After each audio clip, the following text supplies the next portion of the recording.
Bonjour à tous et à toutes. La famine sévissant dans les milieux religieux que nous fréquentions, avec mon mari, nous avons pris la résolution d'aller vers le pays où coule le lait et le miel. Des géants semblaient en garder la porte, et les fantômes du passé nous ont poursuivis et harcelés. Véritablement pris entre deux feux, nous n'avions d'autre choix que d'avancer.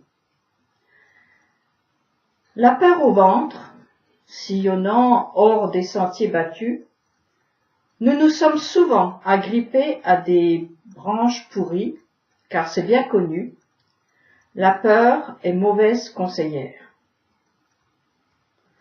Un peu perdus, nous avions l'impression que le prophète âgé nous parlait personnellement. Appliquez votre attention à votre manière d'agir. Vous avez semé beaucoup pour récolter peu. Vous mangez sans être rassasié. Vous buvez sans avoir tout votre sou. Vous mettez des vêtements, mais ils ne vous donnent pas de chaleur. Et celui qui se loue pour un salaire gagne le salaire pour une bourse trouée. Ainsi parle l'Éternel Sébaoth. Appliquez votre attention à votre manière d'agir. La priorité qui nous avait été enseignée, qui était devenue notre devoir, c'était de faire du prosélytisme. Nous avons donc semé mécaniquement, sans conviction, et aujourd'hui, je dirais heureusement, sans grand résultat. J'en ai déjà parlé dans mes vidéos. Le sans résultat et la famine me taraudaient. Pourquoi ? Pourquoi nos semences semblaient toujours tomber sur des pierres ou parmi des ronces ? Appliquez votre attention à votre manière d'agir. C'est à cause de ma maison qui est en ruine, tandis que vous courez tous dans votre maison à vous, nous disait Agé. Et ce n'était pas facile à entendre, car nous ne comprenions pas où nous tourner. C'est pourquoi les cieux ont retenu leur rosée à vos dépens, et la terre a refusé ses produits. J'ai appelé la sécheresse sur les champs et sur les montagnes, sur le froment, le mou et l'huile, sur tout ce que fait pousser le sol, de même sur les hommes et les bêtes, sur tous les produits du travail de vos mains. Nous savons que Agé parlait du temple, sur le mont Sion, où la présence divine se manifestait. C'était son lieu de résidence, construit par Salomon et initié par son père David.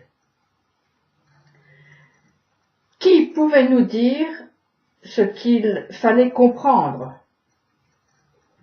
Un peu comme pour Job avec ses amis, les réponses des discoureurs de l'époque ne trouvaient aucun écho en nous. Alors, de guerre lasse, comme Ruth la Moabite, qui est allée glaner dans le champ d'un parent riche de sa belle-mère, moi, la non-juive, l'étrangère, je suis allée glaner dans les champs du Rav Dinovitch. J'y ai ramassé de quoi assouvir ma faim. C'est là que j'ai pu ramasser un épi par-ci, un épi par-là, dans les champs des maîtres d'Israël, accessible à tous les étrangers, fuyant la famine et quelquefois la guerre. Une nouvelle question a alors surnagé. Quelle est mon identité ? Avec qui est-ce que je me sens affilié ?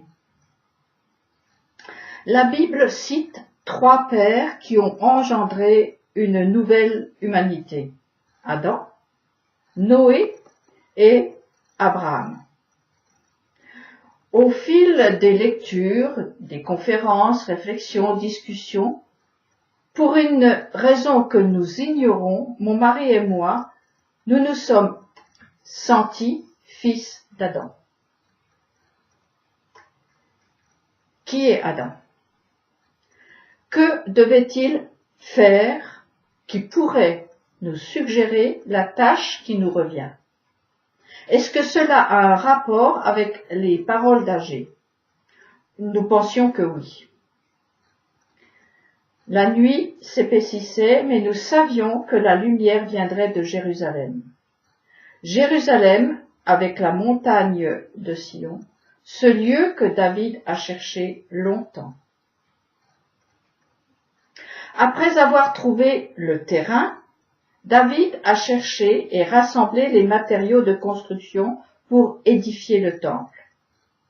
Cependant, lui n'a pas pu le construire, c'est son fils Salomon qui s'en est chargé. En suivant le plan de David, nous voilà face aux étapes décrites par Agé. Le prophète Agé dit: « Ma maison est en ruine. Répare la maison et la famine cessera. Monte chercher les matériaux, redescends, puis construis avec ce que tu as trouvé. » Être fils, c'est être constructeur. Il faut s'appeler fils pour construire, et dans le cas présent, le fils construit ce que le père a projeté, comme ce fut le cas de Salomon qui a construit selon le projet de son père David. Le projet que Adam devait construire, c'était de parfaire la création, et du coup, en s'attelant à cette tâche, Adam marchait vers sa propre perfection. Perfectible, Adam l'est, afin qu'il devienne le tabernacle. Abraham, père d'une nouvelle humanité, a reçu cet ordre. Va vers toi pour te construire en construisant la terre que je te montrerai. Adam, lui, avait pour mission de parachever la création, mais non seulement le projet a été stoppé, mais tout fut disloqué, toujours à la limite de retourner à l'état de soupe primordiale où la vie ne trouve pas sa place. Adam et Ève ont pris un chemin tortueux qui allait d'échec en échec, jusqu'à Abraham qui, lui, a entendu et avait la carrure de retourner à la source, lui et tous ceux qui l'ont suivi. Alors, tout un chacun qui se prétend fils d'Adam a pour modèle Abraham. Va vers toi, la source y est cachée, mais tu peux en entendre son murmure. Telle est la consigne. Comme Job, nous allons entendre parler de lui, d'elle. Mais un jour, au milieu de notre désarroi, à force de patience et de persévérance, nous entendrons ce qui a été dit à Job du sein de la tempête. Quel est celui qui dénigre les desseins de Dieu par des discours dépourvus de sens? Saint donc tes reins comme un homme, je vais t'interroger et tu m'instruiras. Où étais-tu lorsque je fondais la terre? Dis-le si tu en as quelque connaissance. Après un long discours, Job répondit: oui, je me suis exprimé sur ce que je ne connaissais pas, sur des choses trop merveilleuses pour moi que je ne connaissais pas. Écoute donc, ajoutais-tu, c'est moi qui parlerai. Je vais t'interroger et tu m'instruiras. Pour pouvoir dire, maintenant j'ai vu de mes propres yeux, Job, à la manière d'Abraham, a dû sortir de 3 sources d'aliénation: les pulsions inconscientes, l'idéal des parents et la pression des normes sociales. Abraham a franchi ces 3 barrières: sa violence naturelle, qui s'est exprimée par la destruction de l'outil de travail de son père, qui était la fabrique de statues. Puis, il a dû quitter son père affaibli par l'âge, qui avait certainement de grands espoirs pour son fils. Et ensuite, il a quitté son pays natal avec toute la charge du conscient collectif qu'il charriait. 3 sources auxquelles nous devons renoncer pour aller, comme Ruth, à la source de la montagne de Sion, qui dit, a dit et dira. Cette source ne se laisse pas voir, mais elle s'entend. Là sont les matériaux de construction qu'il faut aller chercher pour les ramener dans sa maison, pour se construire et devenir homme, fils d'Adam. C'est à ce prix que Abraham devait devenir bénédiction pour toutes les familles de la terre. C'est à ce prix que nous pouvons véritablement devenir fils. Renoncer à son penchant naturel, aux espoirs de ses parents, à la charge du conscient collectif, pour monter à Sion, chercher les matériaux de construction, redescendre vers sa terre, construire le tabernacle qu'est l'homme. Toutes ces actions sont inscrites dans le mot bénédiction. Et c'est lors de l'union du masculin et du féminin que le mot bénédiction est employé pour la première fois.